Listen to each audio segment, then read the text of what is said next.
우리 몸의 이 소화기를 보면 일단 입에서부터 시작해서 장까지 아주 긴 장으로 이루어져 있습니다. 약 8m에서 9m 정도의 길이인데요. 식도를 따라가다 보면 이제 식도 조임근에서 위라는 위 주머니가 만들어지고 또 이 위 주머니 끝은 이제 소장으로 연결이 됩니다. 그러니까 하나의 주머니가 있는 거예요.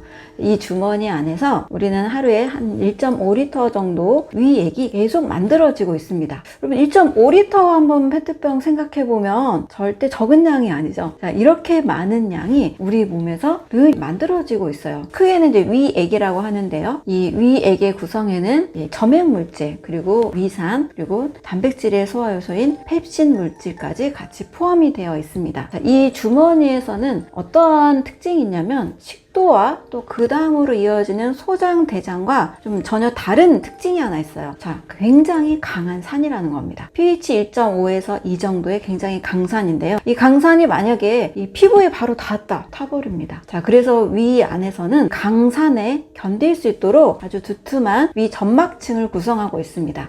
두툼한 점막층 안에서 끊임없이 점액물질이 나와서 이 위를 코팅해 줍니다. 그러니까 강산이 나와도 위 점막도 역시 단백질이죠. 우리 몸은 다 단백질로 이루어져 있는데 그래서 녹아버리지 않고 위 안에서 안전하게 소화가 일어나고 있습니다. 이 점막층 안에는 크게 3가지의 세포가 우리 몸에 필요한 물질들을 만들어내는데요. 부세포에서는 점액을 만들어내고 벽세포에서는 위산을 만들어냅니다. 그리고 주세포에서는 펩신을 만들어냅니다.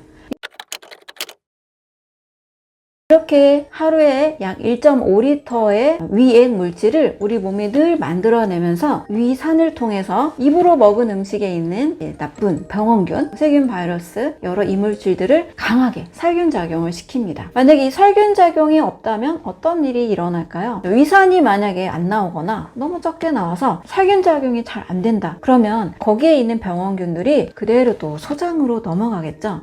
위에서 소화한 영양소를 소장에서 흡수를 하고 대장에서는 나머지 또 소화가 잘 안 되는 셀룰로스 같은 것들을, 식이섬유 같은 것들을 이제 미생물이 소화를 시키고 대장 끝에 있는 직장, 항문을 통해서 배설을 하게 됩니다. 자, 그런데 위산이 적어서 만약에 이 살균이 잘 안 됐다, 소장으로 넘어갔다, 어떤 일이 생기게 되냐면 최근에 또 이 질병이 굉장히 많이 일어나고 있습니다. 시보라고 해서 소장 내 세균 과다 증식 질환입니다. 세균이 소장에는 원래 없어야 정상이에요. 위산에서 위에서 싹 살균을 시키고 영양소만 싹 흡수를 하고 세균총은 대장 쪽에만 있어야 되는데 이 소장까지 넘어가게 되면서 또 다른 질병이 생길 수 있습니다. 따라서 위산은 굉장히 중요합니다. 우리가 음식을 먹고 소화시키고 또 위액 물질을 통해서 먹은 음식에서 우리가 영양소를 얻고자 하는 거기 때문에 위액이 굉장히 잘 나오는 환경이 중요합니다. 문제는 이 위가 너무나 자주 먹거나 또는 너무 과식을 하거나 또는 여러 잘못된 식사법, 또 나쁜 음식에 의해서 위기능이 점점 약해지는 게 문제예요. 처음부터 위암이 발견되는 일은 없습니다. 시작은 작은 염증부터 시작을 해요. 자, 염증이 좀 생기게 됐어요. 역류성 식도염 요즘 또 굉장히 많으시잖아요. 자, 이렇게 또 염증이 시작이 되면 일단은 우리 위에서 하루에 1.5리터의 위산이 계속 나와야 되는데 이 기능이 제대로 안 이루어집니다. 그래서 소화가 좀 어렵고 또 역류하면 식도에는 점막층이 없어요. 근데 위에 강한 위산이 식도로 올라오기 때문에 이 식도가 굉장히 손상을 입게 되는 거죠. 그래서 또 염증이 생기게 되는 겁니다. 당연히 소화도 힘들고 먹고 나서도 굉장히 불편한 그런 가슴앓이, 통증, 답답함, 명치가 아픈 이런 증상들이 계속 있게 되는 거죠. 자, 처음부터 우리가 위암에 걸리는 일은 없고 일단 점막층이 얇아지기 시작합니다. 염증이 생기면서 또 이게 계속 해결을 하지 않으면 이 점막층이 점점점 더 얇아지면서 이제 위축성 위염으로 이 위 점막 세포층이 어디는 빨리 분열하고 어디는 좀 느리게 분열하면서 이렇게 꼬이게 되는 현상이 일어납니다. 그리고 점점 더 심해지면 이제 위궤양이 또 일어나기도 하죠. 위궤양은 너무나도 고통스럽죠. 위 점막이 아예 파여버려서 그쪽에 구멍이 생긴 것이 위궤양인데요. 염증이 너무 심한 상태가 돼버립니다. 위산이 제가 강산이라고 말씀드렸잖아요. 이 손에 닿으면 아마 녹아버려요. 굉장히 고통스러운데 이게 위 점막층이 뚫려 버리기 때문에 이 강산이 계속 자극을 해서 굉장히 심한 이 속쓰림 증상들을 겪게 됩니다. 위궤양도 그대로 두면 이제 점점 더 심해지고 또 위 점막층이 또 얇아지게 되면서 장상피 화생이라는 위의 상피가 장해상피화 된다. 장해상피처럼 얇아진다. 라는 장상피 화생으로 가게 됩니다. 일반 그냥 간단한 위염이 있는 위보다 장상피 화생으로 갔을 때는 위암 발생률이 6배에서 7배 더 올라가게 됩니다. 장상피 화생이 있다고 다 위암으로 가는 건 아닙니다. 그러나 점막층이 얇아지고 소화도 힘들고 위산이나 위 점액 물질이 잘 안 나올 때 충분히 식사가 불편해지면서 이 염증이 심해지고 암까지 갈 수 있는 가능성이 높다라는 거죠. 자, 그래서 정말 중요한 위 건강은 먼저 위 점막층의 관리입니다. 점막층도 점막 상피세포가 있고 내피세포 또 그 깊숙이 계속 세포들이 있는데요. 이 점막의 상피세포부터 건강하게 만드는 방법이 필요합니다. 이 점막 상피세포가 어떻게 건강해지는지를 좀 이따 말씀을 드릴게요. 그리고 이 세 가지 음식의 소화에 대해서 좀 말씀을 드릴게요. 식사를 하는 이유가 뭘까요? 우리가 음식을 섭취하는 이유는 영양소를 얻고 그 영양소를 통해서 우리 체조직을 구성합니다. 피와 살을 만들고 그리고 활동할 수 있는 에너지를 얻기 위한 거죠. 식사는 생명을 유지하기 위해서 반드시 필요한 작용입니다. 그런데 먹었다고 그것이 바로 뿅 하고 에너지가 되는 게 아니죠. 소화라는 과정을 거쳐야만 에너지로 전환이 됩니다. 그런데 제대로 소화가 되지 않으면 분명히 소화 불량의 결과 독소가 발생하게 돼요. 저는 그래서 완전 소화 굉장히 중요하게 말씀을 드리고 소화 불량은 독이다 이렇게 말씀을 드리는데요. 우리가 주로 에너지를 내는 영양소는 잘 알고 계시듯이 탄수화물, 단백질, 지방 이 세 가지입니다. 비타민이나 미네랄이나 식물 영양소나 효소 그리고 식이섬유 이런 것들은 에너지를 내는 영양소라기보다는 이 탄단지가 에너지를 잘 낼 수 있도록 우리 몸에서 뒷받침해주는 역할을 하는 거죠. 그리고 이 탄단지는 혼자서 절대 에너지를 만들 수가 없습니다. 인체에 효소라는 것을 통해서 분해가 돼서 탄수화물의 소화 작용 결과 포도당으로 인체가 에너지원으로 사용을 하고요. 단백질은 아미노산으로, 지방은 지방산으로 인체가 사용을 하게 됩니다. 효소는 뭐냐? 어떤 화학 반응의 촉매제 역할을 하는 물질이라고 정의를 하는데요. 이 효소가 없이는 탄단지 소화뿐만이 아니라 인체의 모든 대사, 우리가 지금 숨 쉬고 있고 이렇게 보고 있고 알아서 혈액순환 하고 있고 심장 뛰고 있고 신장이 계속 역할을 해주죠. 이런 모든 이 생명의 작용들이 일어날 수가 없습니다. 그래서 효소라는 것은 굉장히 중요한데요. 먼저 이 탄수화물, 단백질, 지방은 각각에 맞는 소화 효소가 다 다르다는 겁니다. 자, 음식을 먹으면 절대 썩게 내버려 두면 안 돼요. 집에 거실에 탁자에 음식을 놓고 한 일주일, 2주일 방치해보면 어떻게 되나요? 썩어버리죠. 그대로 두면 썩고 냄새가 나고 아주 집에서 절대 필요 없는 그런 쓰레기로 바뀌어버립니다. 마찬가지로 우리 위에 음식이 들어오게 되면 몸은 이걸 썩게 내버려 두면 안 돼요. 소화를 시키지 않으면 썩어버리기 때문에 어떻게 해서든 소화를 시키려고 노력을 합니다. 그래서 밥을 먹으면 주로 쌀밥은 탄수화물이죠. 탄수화물의 소화효소인 아밀라제에 의해서 포도당으로 바뀝니다. 자, 이렇게 소화효소에 의해서 포도당으로 바뀌는 이 속도가 또 어마어마한데요. 밥에서 포도당으로 바뀌는 속도가 150 펜토초입니다. 여러분 펜토초 들어보셨나요? 우리 1초 해도 엄청 짧은 시간이죠.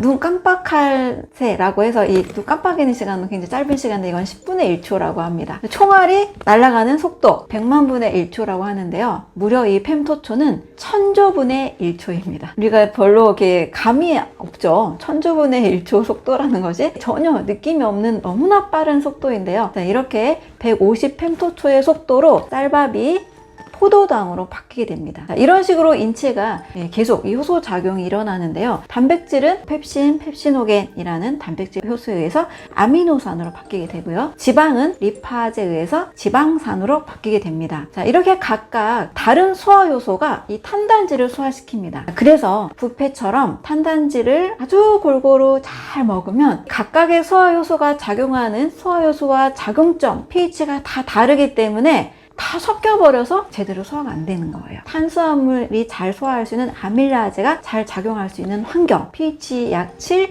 약 알칼리 정도의 약산의 약, 이게 소화가 이루어지고요. 단백질은 어떤가요? 이제 음식을 먹으면, 고기를 먹으면 위산에 의해서, 강력한 산에 의해서 단백질이 잘 녹아야 됩니다. 그래서 단백질 소화 요소는 pH 2인 강산에서 잘 활동하게 되어 있습니다. 지방의 소화 요소도 리파제인데요. 지방은 담즙에 의해서 지방이 잘 유화가 되면서 소화를 담즙에 의해서 도와주죠. 담즙산이 pH 7 정도로 약 알칼리입니다.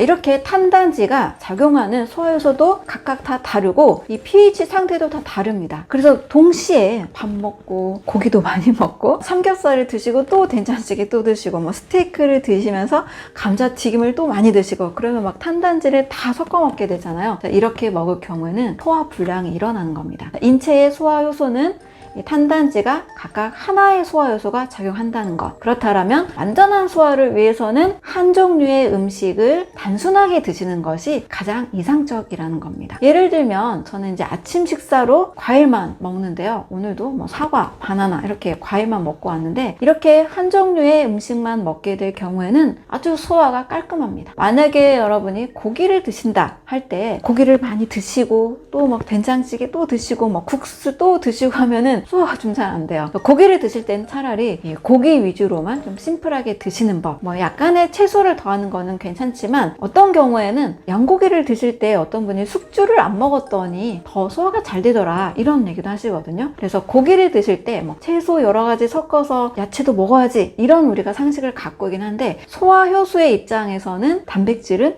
한 종류만 먹었을 때 또 소화가 완벽하게 이루어집니다. 여러분 고구마 하나를 드셔도 충분한 식사가 될 수 있어요. 고구마도 탄수화물 위주의 하나의 완전한 자연식품이잖아요. 그래서 고구마 하나가 절대 이거 먹고 영양이 결핍된다 이런 생각 하시지 않으셔도 되고요. 한 끼 식사에 고구마를 뭐 하나 또는 2개 넉넉하게 배부르게 드셔도 하나의 식사가 됩니다. 제가 말씀드린 핵심은 탄단지는 각각의 소화효소가 달라서 한 번에 단순하게 먹는 것이 가장 완전한 소화를 이룰 수 있다라는 부분입니다.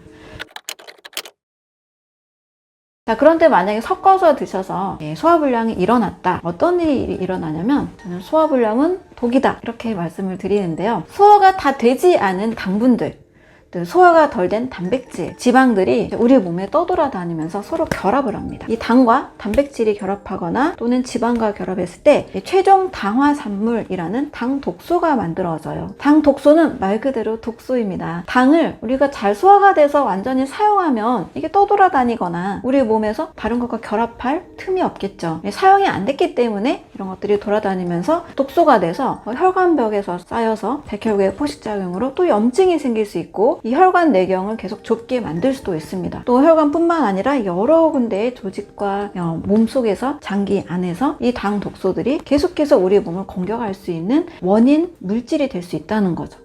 또 여러분들 요산이라는 거 들어보셨죠? 단백질의 대사산물의 결과 암모니아, 요산요소, 뭐 인돌, 스카톨 이런 성분들이 생깁니다. 그런데 이 요산이라는 것이 관절에 쌓여서 통증을 일으키는 게 있어요. 통풍이라고 하죠. 통풍 괜히 생기는 게 아니에요. 이러한 소화가 덜 된 대사산물들, 소화된 찌꺼기들이 우리 몸에서 빠져나가지 못하고 여기저기 쌓여서 독소로, 염증으로, 통증으로 우리 몸을 공격한다는 겁니다. 단백질의 대사산물인 이런 암모니아 요산 요소는 인체 내에 생명체 내에 오래 머무르면 머무를수록 굉장한 이 독성을 가지고 있기 때문에 육식동물일수록 이 장의 길이가 굉장히 짧습니다. 사자 같은 경우에는 체간, 몸의 길이에 비해서 장의 길이가 한 1.5배에서 2배밖에 되지 않아요. 육식동물은 3배.